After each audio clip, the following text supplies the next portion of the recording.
Um fraternal abraço a todos.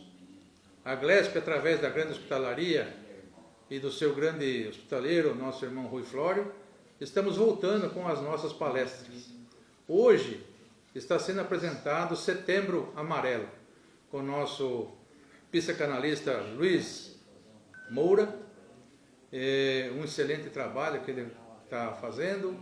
E, por fim, teremos futuramente outras palestras envolvendo outros temas interessantes. Meu muito obrigado, um beijo no coração de cada um de vocês. Olá, eu sou Luiz Felipe Moura, sou psicanalista e também mestre em psicanálise clínica.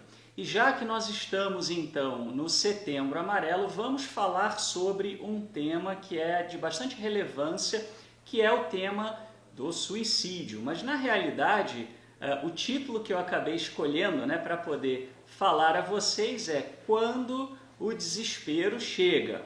Por quê? Porque na realidade, quando a gente pensa em suicídio, existem uma série de preconceitos e de paradigmas que a gente precisa quebrar. E o primeiro desses paradigmas que a gente precisa quebrar é de pensar no suicida como uma pessoa doente, uma pessoa enferma, uma pessoa muito diferente talvez daquelas que a gente convive. Mas a realidade é que o suicida, ele é uma pessoa normal e que chegou numa situação de desespero. Chegou numa situação onde justamente o desespero bateu. E desespero por quê? Normalmente o suicida ele chega nesse ponto porque ele não vê saída para uma série de sentimentos que ele pode ter. E como a gente sabe, bem ou mal, que a morte não deixa de ser uma saída, muitas vezes é a única saída que ele acaba vendo. Mas o suicida ele é uma pessoa essencialmente que está com muita dificuldade de lidar com alguns sentimentos que ele percebe como sentimentos pesados, como sentimentos negativos. Por exemplo, um sentimento de culpa exagerado, ou um sentimento de vergonha de alguma coisa que aconteceu, ou uma angústia muito grande da qual ele não consegue se libertar, ou talvez um sentimento de solidão que pode ser potencializado por uma situação como, por exemplo, a pandemia, ou até mesmo a depressão, que é considerada um dos males do século. Muito bem, e o que a gente precisa entender então é que o suicida na realidade, rotulá-lo assim talvez nem seja a melhor maneira de lidar com a questão, porque o suicida ele não é uma pessoa que deseja a morte, ele é uma pessoa que deseja uma saída, ele é uma pessoa que deseja um acolhimento, ele quer ser acolhido na sua dor, ele quer que aquela dor cesse, ele quer o fim desses sentimentos que o oprimem. E afinal de contas, qual de nós que sente alguma coisa assim tão intensa não quereria também o fim dessas coisas? E o que diferencia, então, uma pessoa que não chega a essas vias de fato, de uma pessoa que efetivamente comete esse ato terrível, é justamente a capacidade de encontrar uma outra saída para aquilo que sente. A grande verdade, se nós formos deixar de lado o preconceito, deixarmos de lado aquele tabu de falar desse tema, é que todos nós, em um momento ou outro da vida, podemos contemplar o fim da vida, pensar, será que eu não estaria bem se algumas coisas cessassem? E o que faz então o suicida não conseguir encontrar uma solução, uma saída dentro dos recursos que estão disponíveis para ele? O que faz com que ele acabe cometendo esse ato tão triste? Muitas vezes o principal vilão dessa história é o silêncio. Eu queria falar a vocês aqui sobre o silêncio. E quando eu me refiro ao silêncio, eu quero dizer da cultura do silêncio. No passado, essa cultura do silêncio, ela vinha muito forte com aquela ideia de você não falar daquilo que você sente. Isso é muito comum, por exemplo, com homens, pessoas do sexo masculino.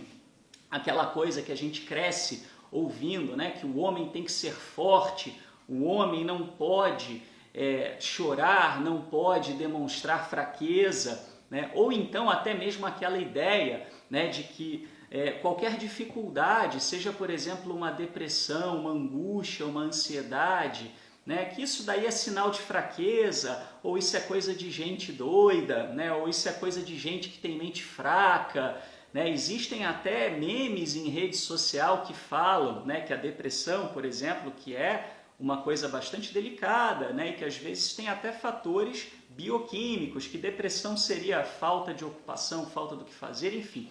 Essa cultura, né, tóxica que glorifica o silêncio com relação aos sentimentos faz com que as pessoas muitas vezes deixem de falar das suas angústias, dos seus problemas, das suas dificuldades, né? Isso falando do passado. No presente, essa cultura do silêncio ela ainda se manifesta, só que ela se tornou mais sutil. Nós, infelizmente, vivemos numa sociedade que às vezes demoniza até a dor, demoniza o sofrimento, né? Através de falas que parecem inócuas, como por exemplo, você tem que pensar positivo, você não pode se concentrar em coisas negativas. Olha, não fale coisas negativas porque se você falar, você atrai, né? É lógico que você ter uma atitude de vida positiva é uma coisa boa e às vezes a gente se motivar é importante, mas criar uma expectativa de que eu tenho que estar sempre feliz, eu nunca posso estar mal, eu não posso ter uma tristeza, eu não posso ter uma angústia,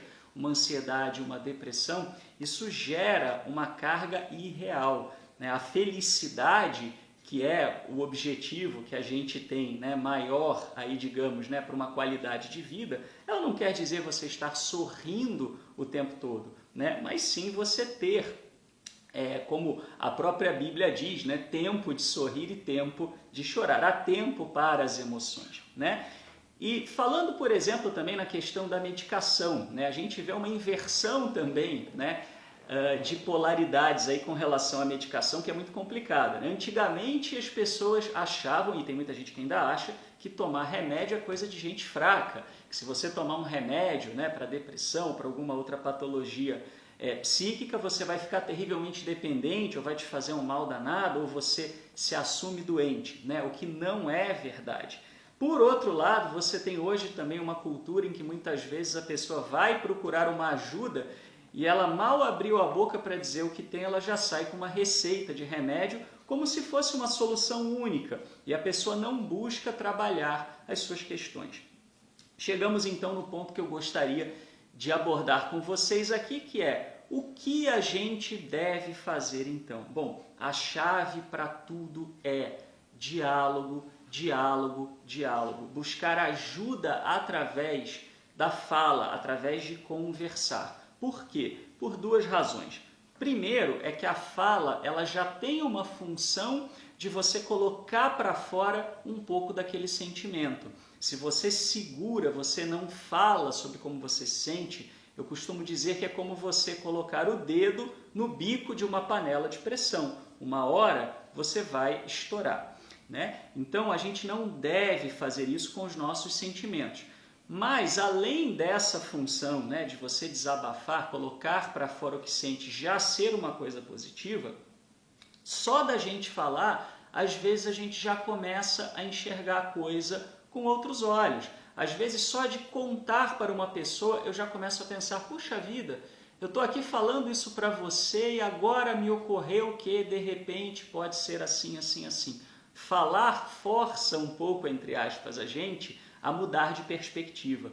Ouvir o feedback de outras pessoas também pode nos fazer olhar para situações de outro ângulo. E você olhar para os seus problemas de outro ângulo é justamente a chave principal para você encontrar as saídas que você precisa, né? Lembre-se, você não está sozinho se você estiver com um problema dessa natureza. Muitas pessoas já passam por dores muito difíceis e conseguem se recuperar. E muitas vezes a gente precisa pedir ajuda. Um profissional treinado, por exemplo, é uma pessoa que além de ouvir você e não te julgar, também vai ajudar você a encontrar as alternativas que você precisa, a olhar as questões de uma perspectiva diferente, né, que possa ajudar você nas suas reflexões. Então procure pessoas para você se abrir.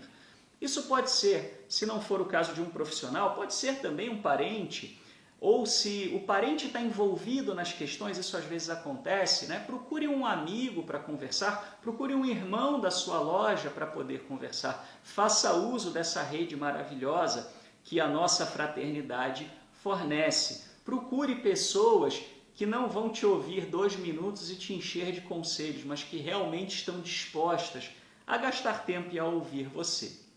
Se você conseguir falar do que sente, você está dando o principal passo, o passo mais importante para você sair dessa posição em que você se encontra, né? E se você percebeu que uma pessoa perto de você pode ter um problema assim, né? Se colocar como alguém que está disposto a ouvir, que está disposto, né, a partilhar daquela dor, a dividir, é também uma coisa muito importante. Não se precipite no julgamento, não se precipite a dizer o que a pessoa tem que fazer. Ouça, acolha. E esteja atento também aos sinais que uma pessoa que está no desespero pode dar. Às vezes, vem através de uma mudança de comportamento. É um irmão que é muito falante e de repente ele fica mais calado. Ou pode ser aquele parente que está sempre sorrindo, sempre brincando e de repente ele fica um pouco mais retraído. É aquela pessoa que se torna agressiva nas redes sociais.